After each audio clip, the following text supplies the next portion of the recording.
Yes, yes. Yes. Am I audible too? Yeah. Okay. Yeah, you're audible and your video is also perfect. Okay. Just wait for the panel. Yeah, sure. Yeah, hi. Yeah. Hi, Chevan. Can please wait for a few minutes? Yes, yes, yes. Sure, sure, sure. My recruiter is in hold. Okay, okay, to that's watch. fine. Can you give a brief note on your experience, overall experience, Yeah. and the technical stack of your current project? Yeah. Yeah, so I'm currently working in TCS for the last 5.5 years, and we are working for JD Williams, which is a UK based retail account. And here means we are actually working for JD Williams since starting, means for 5.5 years. Previously, what we have that is like based on like monolithic architecture. Yeah, please. Yeah, just a second. So you're having overall 5+ years of experience in Java Yes, development. right. Okay, in TCS. So what is this hybrid development? You mean to say? Yeah, the hybrids one is basically that that was the previous development we have. That was basically hybrids is a framework, retail framework where we get many thing in build basically in build means that actually comes with the framework that we need to modify in such a way that will actually help the business. Like say we have the console like HMC console where we can actually see all the products, all the categories. That was the admin console basically. And also we have something called like hack. So that hack was basically something like that if you want to, let's say, init or update the code basically, or let's say you want to change some property values, so that can be changed Okay, from fine. the hack. That was basically Yeah. the framework basically. Okay, fine. Yeah. So okay, so you're working in TCS. So for which client you're working? Sorry? The domain. Retail which domain. client you're working? Retail domain we are Retail working. domain. Yeah. Okay. Sure. So currently your project is having microservice architecture. Yes, currently what we are doing, we are actually taking that monolithic architecture. We are actually building some of the portion to this microservice one. Like let's say we have divided into How a many team. services till now? How many services you have built? Till now, exactly I built that I cannot say because we have like the team actually building each and every microservice. So mainly, what I can say about, let's say 10 to 12 microservices are there in the product squad only.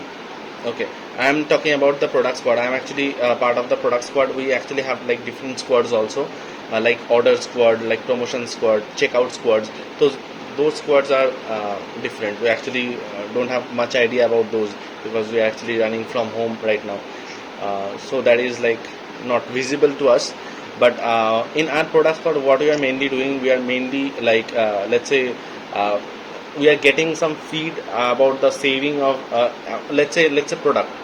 Let's say Yeah, product. we'll go into the like a business requirement or like a functional requirement later. Okay. Let's talk about this technical stuff. Okay, that's Okay. So like how many services you are working on? Like in your architecture, you told from monolith to your moving into the microservice architecture, right? So currently, how many services do you have in that? In our product squad, we most probably having like 11 to 12 service where I have worked Okay, on. from service to service, like how we are interacting. For REST, that we are using like REST template. We are using Okay, what is the version of Java? Java 8.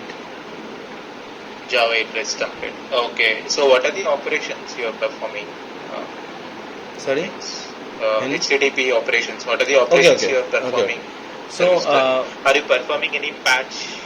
No patch. We actually not performing. Okay, we are mainly using like post put like those things get. Yeah, in delete case also we there, use but like we need to do some external configuration. Okay, REST. Okay, fine. So that's why I've just asked you. Okay, cool. Okay, let's move to the Java questions. Then we'll come back to the microservices again. So, like, where you are deploying your services? In any cloud environment? We are deploying into Docker containers basically. Okay, fine. Yeah. now I'll share you a link, okay, to your email ID, Gmail. Email ID, Gmail. Yeah, Gmail. Can you please I'm going to share here? a document. If possible, can you please share in the I chat? want to share a Google Doc link. That is the reason. Okay, actually I'm using my office laptop, so that will actually not possible for me to open here. Okay, can you share your screen then? Yes, surely. Open it back. Yeah.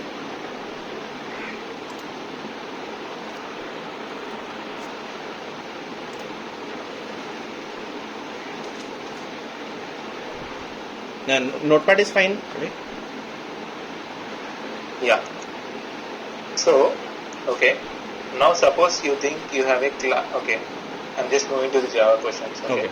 So now think you have a class A. Class A. Okay. Right.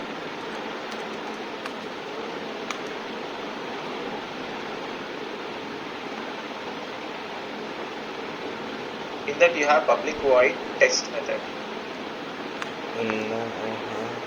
The method test which return type is void.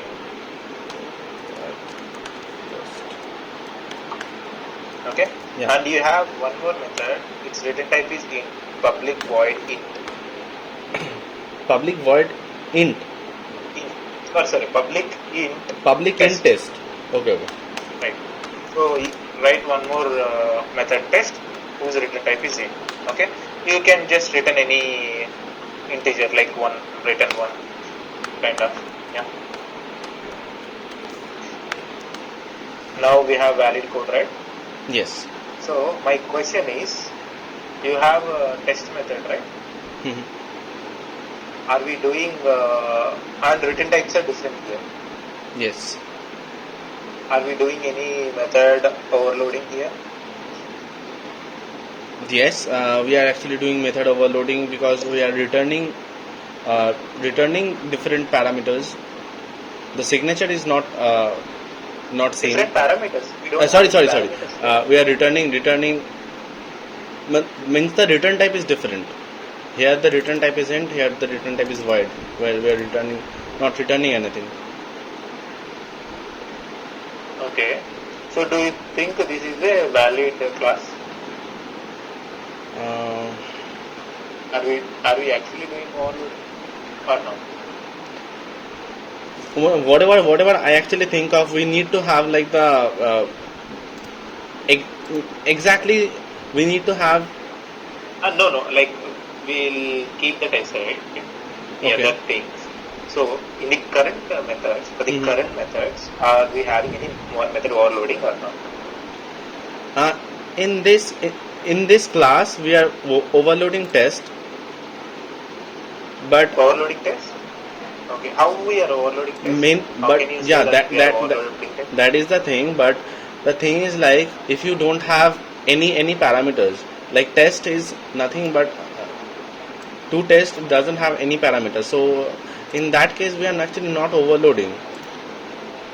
Means if we have like the different sort of parameters, like let's say it doesn't have anything, but it has something, then we're actually overloading. But it is having but it is having different Return type. types, right? One is having void, one is having int. So in this case also, do you think it's not overloading?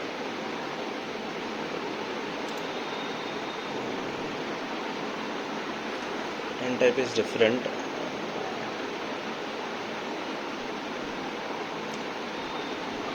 It will actually not identify which one to call. First of all, if you are if you are calling class A dot test and you are sending nothing, then which test will wanna call? Okay. So what you will get then? What error you will get? Exactly not remembering, but I think the compilation error should be thrown. You are right. Okay. Yeah, you are right. Though the return types are different, as you said, it won't show which method to call because it is not having any parameters, right? So Both of them right. having Correct. You're right. So okay, let's let's move to the next question. So we have interface and abstract classes, right? Yes. So it's the abstraction in Java. So how this, yeah.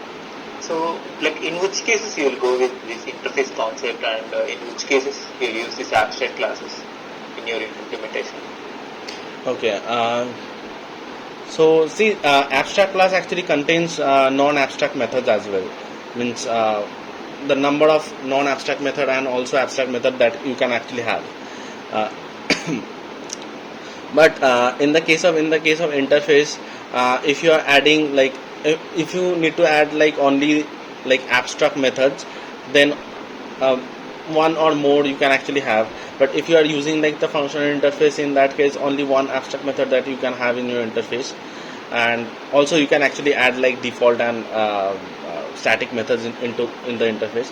But mainly what I am thinking for abstract method means abstract class, let's say we have some we have some sort of predefined methods are already being there. Some methods that you want to override to get the new implementation for each and every classes where you are extending that that abstract class. But in some cases you don't need to have like the what are the predefined methods you are talking about in abstract class? The predefined methods that you are talking about, that the non-abstract method that you are having. The non-abstract method, it have like it's like the normal method where you can actually have the implementation whatever the method actually does. So in that case you can directly call that method to get the implementation. You don't need to override that method in your class where you are extending that abstract class. So that you don't need to do. But in interface, okay, we'll move to the next question, Raina. So in interface, like in Java 8, some new features came, right? What are those features? Yeah, mainly Java 8 actually introduced like the functional interface thing in interface, where we can have like the default methods and as well as the static methods into it. Okay. What is the use of it? So the main use of it, it basically let's say we are using like the default method. It actually have the implementation in the default method. You don't need to have the implementation class for that. And also like you can use the lambda operations to that interface without writing any implementation class, where you have like only one abstract class, and other than that you can actually have like default methods. Okay, fine. So let's move to the next question. So suppose you think, can you go to your notepad? Yes, I'm already into yes. it. Okay. So suppose you have a employee class which is having ID, name, salary. Employee, ID, name, salary. Okay. Attributes, fine. So now you have a list of employees. Suppose there are some 100 employees in that list. So in that list of employees, from that list of employees, you just want to filter the list of employees whose salary is greater than 20,000. In 100 employees, some employees may have less than 10k, less than 20k, right? So I just want the list of employees whose salary is greater than 20,000. Okay, How fine. can you ensure that? Using Java 8? I think in Java 8, in Java 8, okay, fine. Online you can ensure it. Yeah, I'll do that. Let's say you have like the employee list. Okay, then you can actually use like stream. Sorry, you need to filter with the salary is greater than 20,000, right? Right. Okay. So to do that, let's say e dot get salary.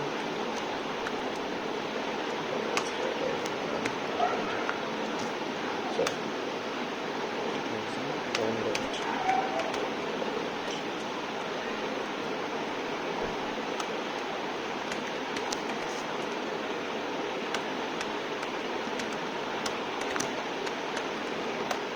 it will actually provide you one list list of employee basically. Let's Yeah, no issues. Like we were about that sometimes. yeah. Yeah. So I want just the employee names, not the list of employees. Then what you will do?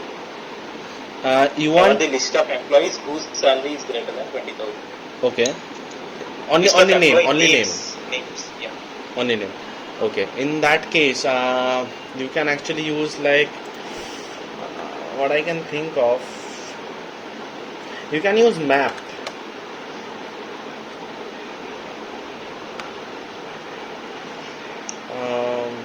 Maybe yeah.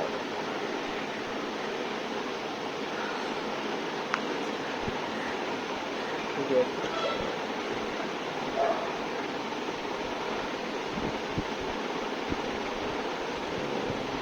Okay, just a moment. Filter is okay, filter is fine. Correct. Won't use map actually.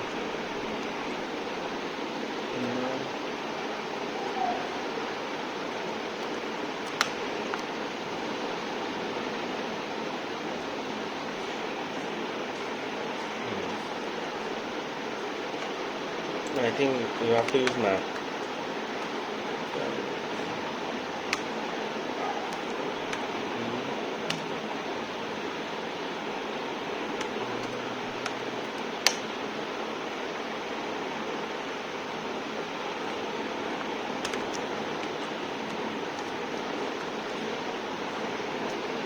I think it will work.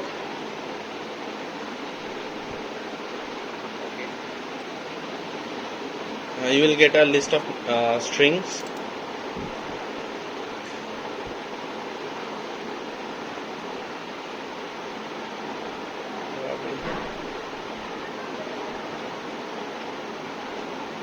Hello. Yeah, one second. Just give me a minute. Yeah, tell me. So map, okay. So you are mapping after, okay, before, prior to the map, sorry, prior to the filtering you are mapping. Oh, sorry. I need to filter the map. Sorry.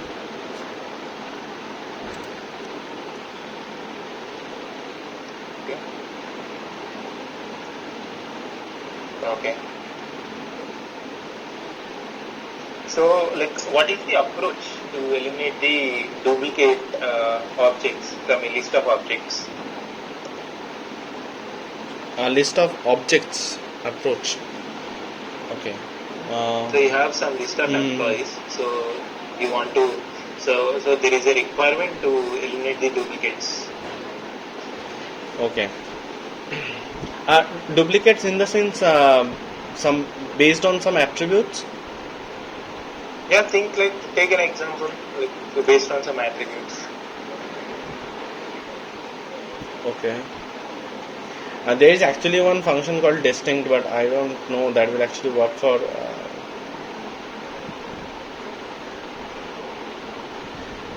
That we can actually think of in such a way.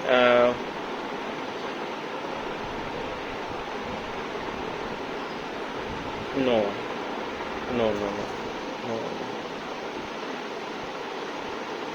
Okay, can I use like compare to method for checking that E and E1 with Yeah, whatever you want, you can do and you can explain. Yeah. okay, exactly not remembering the syntax of it. That is why. I think this will do. Let me just. Okay.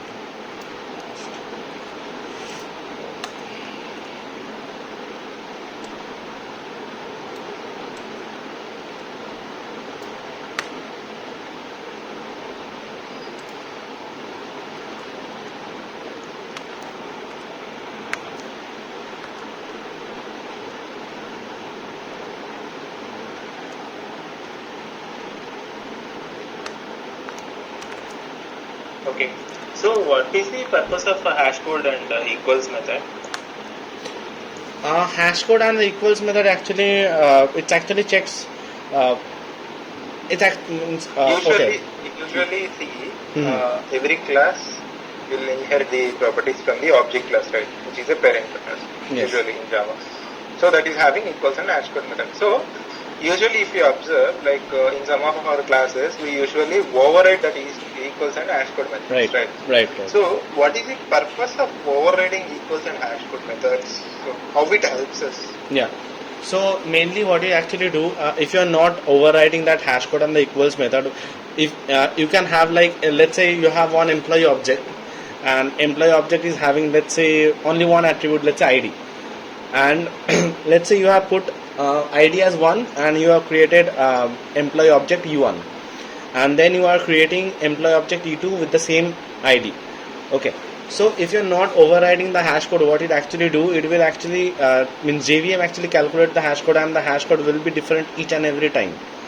And whenever it actually done with the hash code, it performs the equals method. Whenever the equals method is also not override with the attribute, basically with the attribute ID, so it will actually go means it will actually not check what are the value you have for employee object, and then it will actually create another reference in the hash map. But if you are overriding those, then the hash code get override, and the hash code will be similar for each and every time, and then it will perform the equals method, where it will actually check the, let's say for ID is equals or not. If ID is equals, it just simply ignores to add some new reference to it. It will actually just override the hash map, means override the value basically. Okay. So are you aware of the threading concept, multi-threading concept in Java? Did you get a chance to apply that in your project? Yes, I actually do apply a completable feature in an application. That is like pretty much it we actually use in our applications. Okay. Are you aware of the executor service? Executor service, I actually, honestly speaking, I'm aware of, but not exactly. I'm been into executor service. I actually gone for some tutorials and all, but I can actually tell about the completable feature, how we are actually using in our application.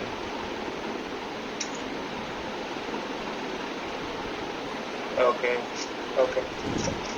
fine. So what is the internal functionality of this hash map? How it's working? So hash map internally actually works in such a way, whenever you actually initialize the hash map, it will actually create 16 bucket node, that 0 to 15 is the size. And what it actually do means, whenever you are putting something into the hash map, it will actually checks for the hash code. Whenever it's fine with the hash code, then it will actually checks for which node it will gonna point to. There is something some algorithm, I think hash code mod by 16, that in that way it will actually point to that which node it will gonna point to. Usually, like we used to save those things. Okay, it means using this linked list, right? So now in Java 8 there is an update. So what we are using instead of linked list, what we are using now after Java 8? Actually not aware of. Okay, fine. We are using like double linked list over there also. It's no. Okay. Sorry. Let's move to the next step. Yeah, no issues. So, are you aware of any design patterns? Mainly like design patterns, like creational design pattern I actually knew, like singleton, Okay, how will you create singleton class? mainly for creating one singleton class, you need to have like private constructors over there, so that one cannot actually create using the new operator from outside. What it actually have, but there is a chance of creating an instance from that, right? The Yes, second yes. instance using the clone, right? So how will you elaborate that? Okay. We can clone that, right? Yes. So that means we can break the singleton pattern, right? So Yes, we can it's actually. very simple to clone and create an instance, second instance. So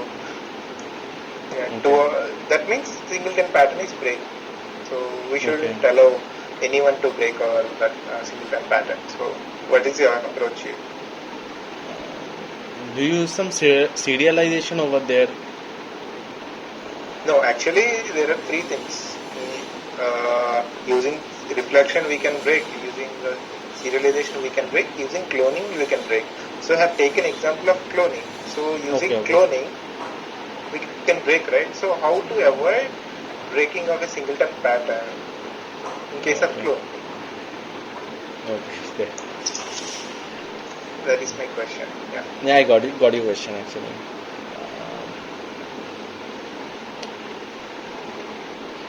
But nothing I can actually think of right now. Yeah, okay, no issues. Sorry for that. Yeah, no issues actually. Yeah, okay. Okay. We'll discuss on these microservices, then we'll come back to the Java later. Okay. Point of view. The advanced Java we can discuss later. So, in microservices, so you are having services, right? Suppose you are having 10 services. So, do you have any gateway? Yeah, we are using API gateway of our own. We actually created our own. Okay, you created one. Look, what it will do? Will it only route or it will do any other function? No, actually, it will actually only route to different services which are actually mentioned in that API gateway. Using like load Okay, balancer, only- we are actually maintaining the routes. Okay, so okay, fine. So, do you have any things like caching in your application? How do you catch? Yeah, caching actually there is, but I actually have not much of an Or do you idea have about. any retry mechanism? Retry mechanism, actually we have, but I didn't actually work on that, so I cannot actually tell you in that. Okay, what is the what is But the DB you are using for your microservices? for DB, we are using AWS DynamoDB. Okay, DynamoDB. So all your services connects to the same instance or the different one? No, same instance we are actually working right now. Okay, are you aware of these rollbacks? Suppose if something goes wrong. Actually, I know something about that I think transact annotation, which actually like performs the rollback operation if something fails into that method. Okay, how we are doing fallback mechanisms then in your microservices? Fallback mechanism we are mainly using like circuit breaker pattern. We have like hystrix command annotation you are using, and in that hystrix command we need to have like in the brackets we need to have like the fallback methods where it will actually fall back and do a proper response to the user. So that mainly we are actually doing Are you as we are still actually. using Hystrix? Like yeah, you told like newly you are going from all the uploads to the new uploads, right? Okay, fine. No, mainly we are using like hystrix command. That command actually I can means that annotation I am actually talking about. Not like hystrix dashboard we are using. Yeah, like whatever. Yeah, understood your point. So suppose like if we get any defect in prod, so Yes. we need to check the logs, right? Each and every service log. Yes. So it is painful to open every service and check log, right? Suppose a request may go through 3 to 4 services, or at least 2 also. We need to check the each and every individual service logs, right? Usually. So to avoid that, are you saving all the application logs in any centralized way? We are mainly using Kibana Are you dashboard. maintaining centralized log? Mainly we are using Kibana dashboard. So you Kibana are dashboard we saving are that. using. Okay. Mainly we have actually created each and every service dashboard over there. So in order to see the logs, we actually, let's say means for your example I'm actually taking. Let's say from service A we are calling service B, and from I understood. I understood. Like Okay. yeah, I understood like what you are doing. It's fine. So you you're having any exposure on this RabbitMQ or ActiveMQ or Kafka? Kafka little bit knowledge I am having. That was the POC knowledge I can say. But mainly we are using AWS Kinesis for streaming. Oh, okay. Kafka I can actually tell you about something. That was a POC what we actually made before like jumping into the Springboot. Beforehand we actually used like Vertex. Okay, understood. Give me a minute. Yeah, sure.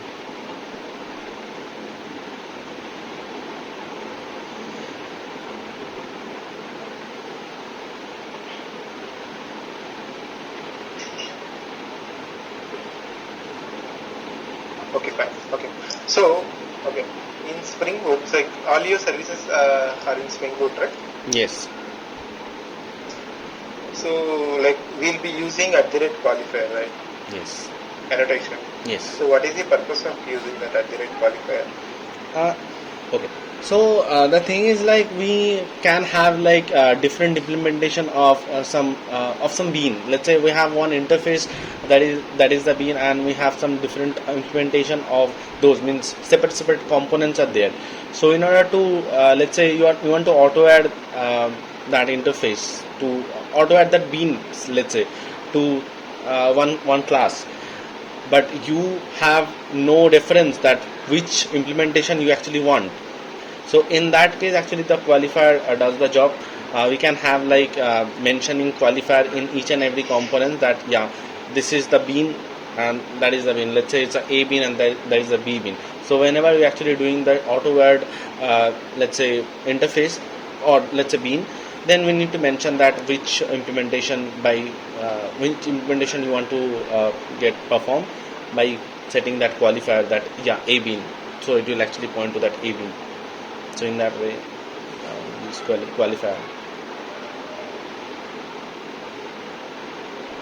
Oh, okay, fine. So, okay, can you move to your notepad once? Yeah, I'm on the notepad. Okay.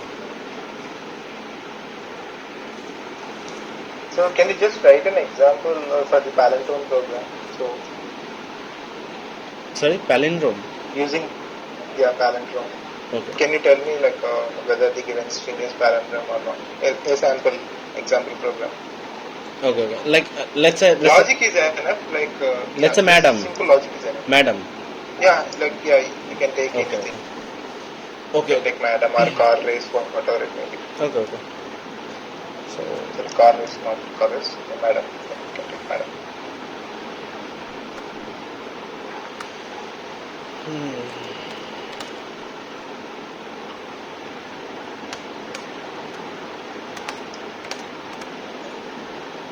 No need to have any like exact syntaxes. Just okay. simple. I just want to see the approach. Yeah. Okay. What we can actually do, we can actually create an array using the string. Means we need to have like two char array.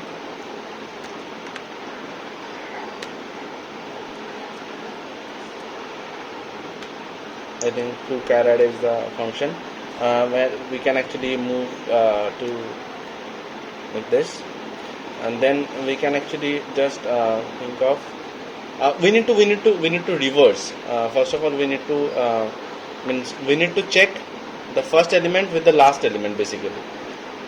So in order to do that, we can have like two different for loops, which one is starting from basically 0th index.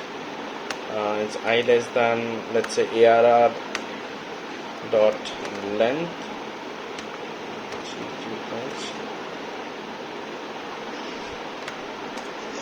I plus plus.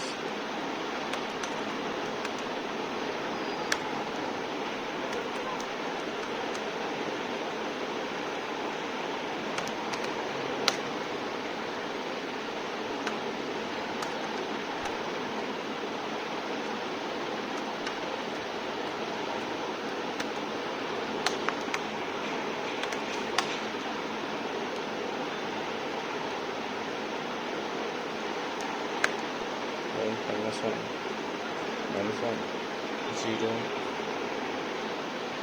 0 starting from 0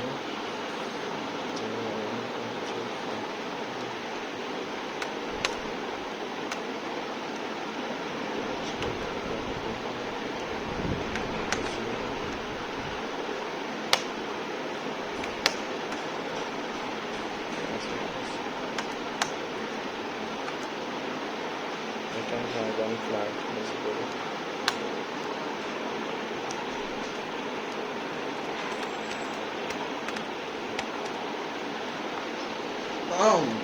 Interview sir. Sorry for that. No problem. We are working from home. It's common. Sorry. Mo actually doesn't know that I'm actually giving Yeah, the interview. No issues. Became part of our life.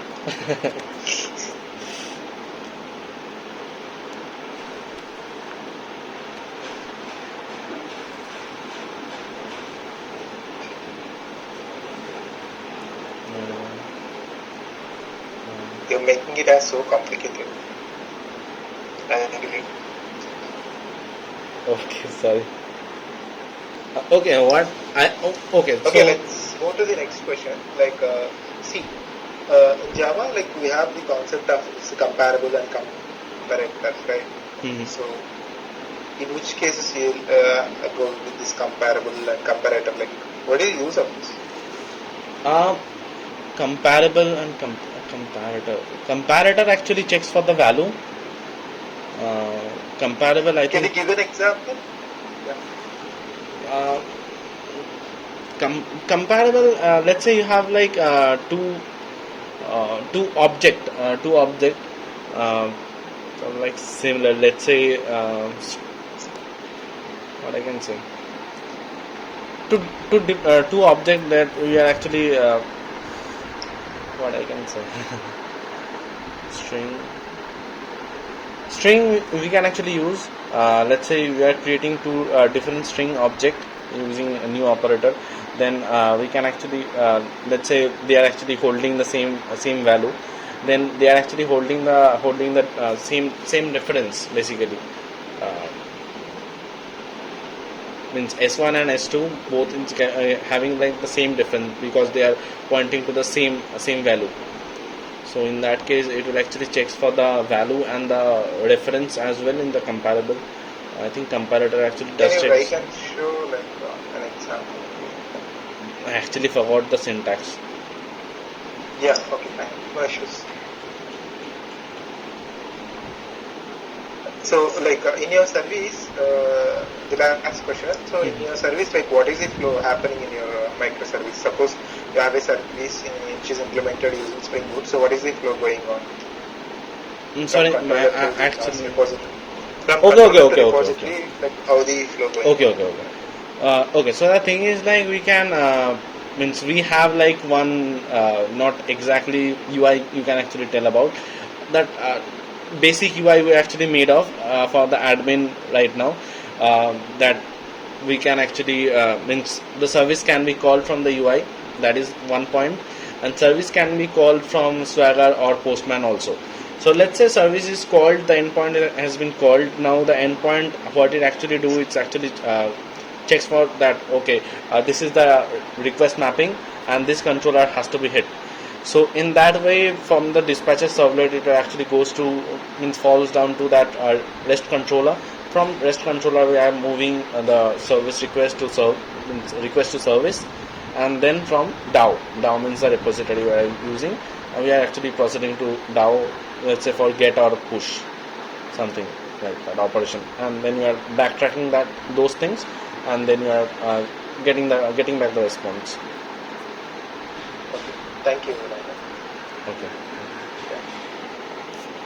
Yeah. Thanks you. Yeah.